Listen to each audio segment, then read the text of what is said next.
In this video, I just wanted to show you a rounded bottom. They don't happen very often, rounded tops and rounded bottoms. The markets are usually much more volatile than that.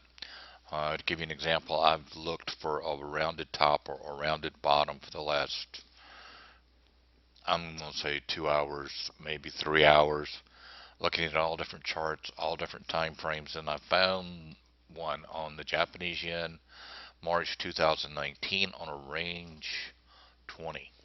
Right? You can see where the market came down and then it sloped back up here. Well, that's a rounded bottom. Now, how you trade those is a different question.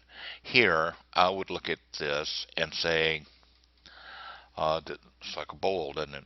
It's got resistance, resistance, 1, 2, 3, 4, 5, 6, 7, 7 or 8 times it's hit this resistance area up in here. So this is a strong resistance area. So if it hits here, breaks through here, it should take off. Now then, where you would put your stops is a whole different, ball game.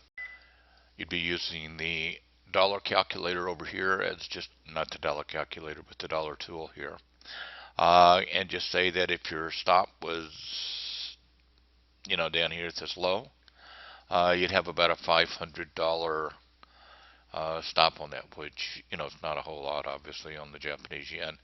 If you set a target up here, you've got almost a 2 to 1. If your target was up here, you'd have 13, 30 to so 3 to 1 risk reward on that. Let's delete that for a second. Now, something else to look for are 50 and 62% retracements. This one looks like it made a 50. It did.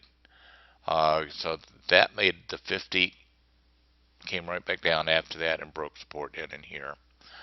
Now, let's see here. If we move this down to here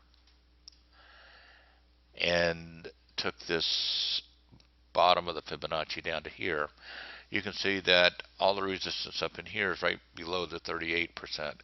So you could use the 50, 62% as a target. So you got in here.